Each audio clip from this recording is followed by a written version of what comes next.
ಬೆನ್ನು ನೋವಿಗೆ ಸಹಾಯ ಎಂದು ಮೃದುವಾಗಿ ಮಸಾಜ್ ಆರಂಭಿಸಿದ ಅತ್ತಿಗೆ ತನ್ನ ಕೈ ಬೆವರಿನಲ್ಲಿ ನಾನಾಗುವಷ್ಟು ಆರಾಮದಾಯಕವಾಗಿ ಚಲಿಸುತ್ತಿದ್ದಳು. ಅದು ಕಾಳಜಿಯೇ ಅಥವಾ ದೀರ್ಘ ಸಮಯದಿಂದ ಕಾತುರಗೊಂಡ ಹಾಸ್ಯ ಮೌನ ಪ್ರೀತಿ? ಆ ರಜೆ ವೇಳೆ ನಾನು ನಾನಾ ತಲೆಬುಡಿಗಳಿಂದ ವಿಶ್ರಾಂತಿಗೆ ಬಯಸಿ ಅಪ್ಪನ ಮನೆಯತ್ತ ಹೊರಟಿದ್ದೆ. ಅಣ್ಣ ಅತ್ತಿಗೆ ಕೂಡ ಆ ಮನೆಯಲ್ಲೇ ಇದ್ದರು. ಅತ್ತಿಗೆ, ಅಣ್ಣನ ಪತ್ನಿ, ಸದಾ ನಗುಮುಖಿ, ಬಹುಶಃ ಮನೆಯ ಶಾಂತತೆಯ ಹೆಸರೆಯಾಗಿದ್ದಳು. ಒಂದು ಮಧ್ಯಾಹ್ನ ನಾನು ಪಕ್ಕದ ಕೋಣೆಯಲ್ಲಿ ಮಲಗಿದ್ದೆ.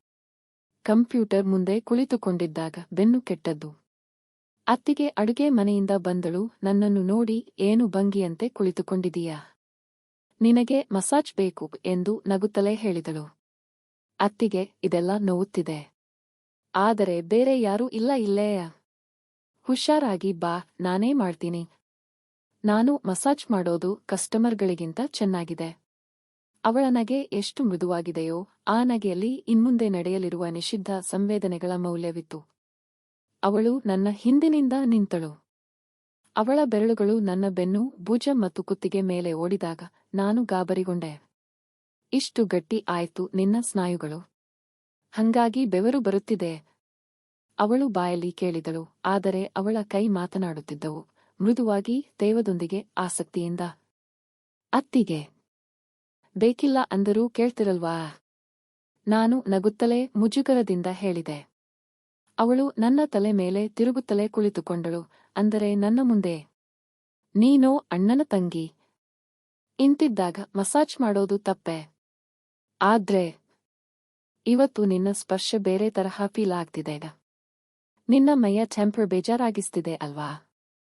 ಅವಳು ನನ್ನ ಕೈ ಹಿಡಿದು ತನ್ನ ಮಡಿಲಿನ ಮೇಲೆ ಇಳಿದಳು. ನನ್ನ ಉಸಿರಾಟ ಬದಲಾಗುತ್ತಿತ್ತು. ಬೆವರು ಹರಿಯುತ್ತಿತ್ತು. ಅವಳ ತೋಳು, ಅವಳ ಕುತ್ತಿಗೆ, ಅವಳ ಸೀರೆ ತುದಿಯ ಸುವಾಸನೆ. ಆ ಮಧ್ಯಾಹ್ನ ಎಳೆ ಎಳೆಯಾಗಿ ಬಿಸಿಯಾಗುತ್ತಿದ್ದಂತಾಯ್ತು.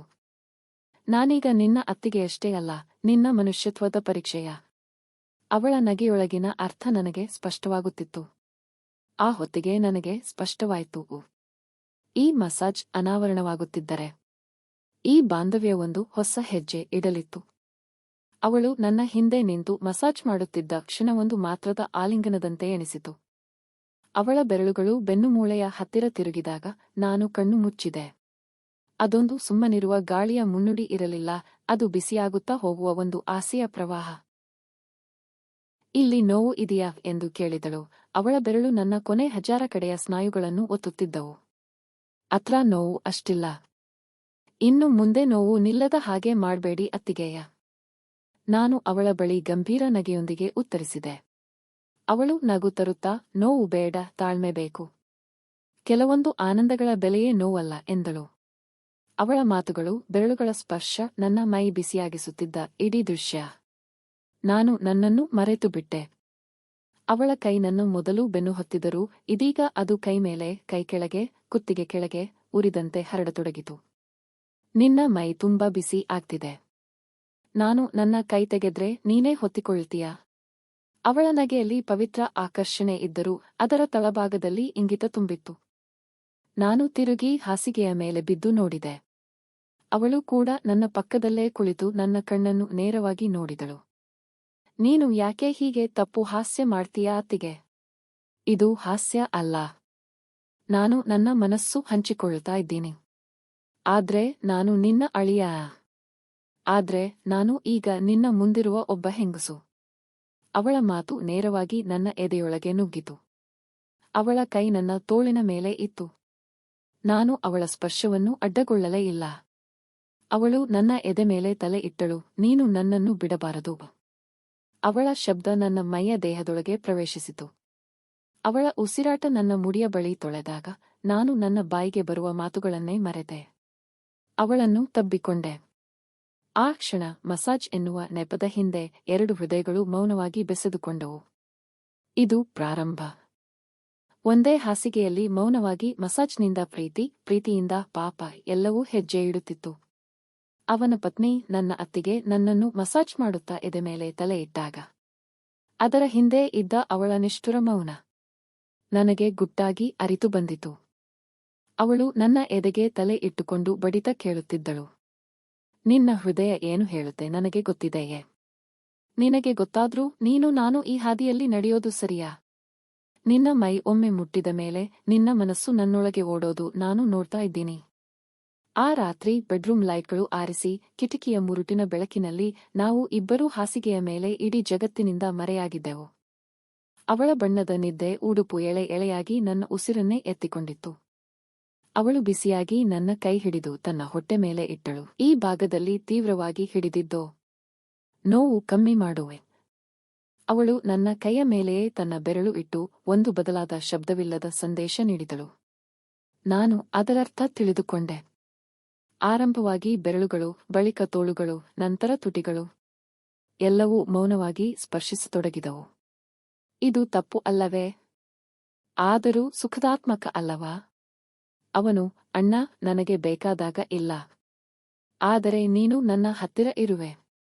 ಇದಕ್ಕೆ ನಾನು ಸುಮ್ಮನಿರುವೆ. ಅವಳ ಚರ್ಮ ತೇವವಾಗಿತ್ತು.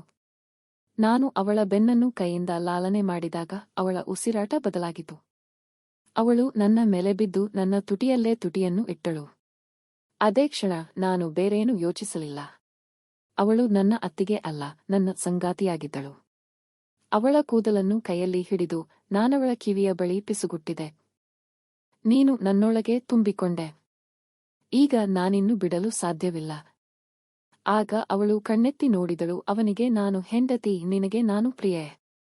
ಈ ಮಧ್ಯೆ ನಾನು ಯಾರಿಗೋ ಕಳೆದು ಹೋಗುವುದೇ? ಆ ಕ್ಷಣ ನಮ್ಮ ನಡುವಿನ ಮೌನ ಆಲಿಂಗನ ಪಾಪದ ಭಾರವೋ, ಪ್ರೀತಿಯ ಪರಾಕಾಷ್ಠೆಯೋ ಎಂದು ಹೇಳಲು ಸಾಧ್ಯವಿರಲಿಲ್ಲ. ಆ ರಾತ್ರಿ ನಾವು ಇಬ್ಬರೂ ಒಂದೇ ಹಾಸಿಗೆಯಲ್ಲಿ ಒಂದೇ ಉಸಿರಿನ ರಾಗವಾಗಿ ಬದಲಾಗಿದ್ದೆವು. ಮರೆತು ಬಿಟ್ಟೆವು ಎಲ್ಲ ಬಾಂಧವ್ಯ, ಸಂಬಂಧ, ನಿಯಮ, ನೈತಿಕತೆ. 30 ದಿನ. ಅಷ್ಟರೊಳಗೆ ನಾನ ರಜಾ ಮುಗಿಯಿತು. ಅವಳು ನನ್ನ ಅತ್ತಿಗೆ ನನ್ನ ಹಾಸಿಗೆಯಲ್ಲಿ, ನನ್ನ ಹೃದಯದಲ್ಲಿ ನಿಜವಾಗಿಯೂ ತನ್ನದೇ ಆದ ಆಸನ ಪಡೆದುಕೊಂಡಿದ್ದಳು.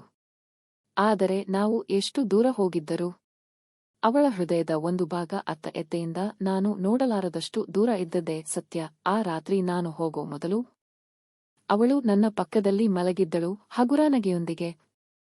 ನಾಳೆಯಿಂದ ನಿನ್ನ ಹಾಸಿಗೆಯ ದಡ ಖಾಲಿ ಇರುತ್ತದೆ. ಅದು ನಿನ್ನ ಬದಿಯಲ್ಲೇ ಇಲ್ಲದೆ ನಾನು ಹೇಗೆ ನಿದ್ರೆ ಮಾಡ್ತೀನಿ ಅತ್ತಿಗೆ? ಅವಳು ಕಣ್ಣಲ್ಲಿ ನಿಸ್ಸಿಮ ನೋಟವಿಟ್ಟು ಕೇಳಿದಳು. ನಾನು ನಿನ್ನ ಏನು ಆಗಬೇಕು ಹೇಳು? ಅತ್ತಿಗೆ? ಪ್ರೇಯಸಿ? ದೋಷಿಯಾಗೆ? ನೀನು ನಾನೇ ಆಗಬೇಕು. ನಿನ್ನ ಜೊತೆ ನಾನು ಜೀವನ ಕಟ್ಟಿಕೊಳ್ಳಬೇಕು. ಆದ್ರೆ ನನ್ನ ಬಳಿ ಈಗಾಗಲೇ ನಾನೊಬ್ಬನ ಹೆಂಡತಿ ಎಂಬ ಗಂಭೀರ ಹೊಣೆಯಿದೆ. ಆಗ ನಾನು ನಿಶ್ಶಬ್ದವಾಗಿ ಅವಳ ತುಟಿಗೆ ಮುದ್ದು ನೀಡಿದೆ. ಅದು ಮಾತುಗಳಿಗಿಂತ ಗಾಢ, ಪ್ರೀತಿಗಿಂತ ಭರಿತ. ನೀನು ಈ ಸಂಬಂಧವನ್ನು ಮರೆಯುವೆ ಎಂದು ನಂಬುತ್ತೀಯಾ? ಬೇರೆ ಯಾರೇ ಬಂದರೂ ಈ ಮೌನದ ಹಾಸಿಗೆ ನನ್ನ ಜೀನಿನಲ್ಲಿ ಉಳಿಯುತ್ತೆ. ಅವಳು ಕಣ್ಣು ಮುಚ್ಚಿದಳು. ಅವಳ ಹೃದಯದ ಪಾಳುಗಳಲ್ಲಿ ನಾನು ಶಾಶ್ವತ ಅತಿಥಿಯಾಗಿಬಿಟ್ಟೆ. ಅವಳ ಪ್ರೀತಿಗೆ ಹೆಸರು ಇಲ್ಲ, ಸಂಬಂಧವಿಲ್ಲ. ಆದರೆ ಮುಂದಿನ ದಿನ ನಾನು ನಗರಕ್ಕೆ ಹಿಂತಿರುಗಿದೆ.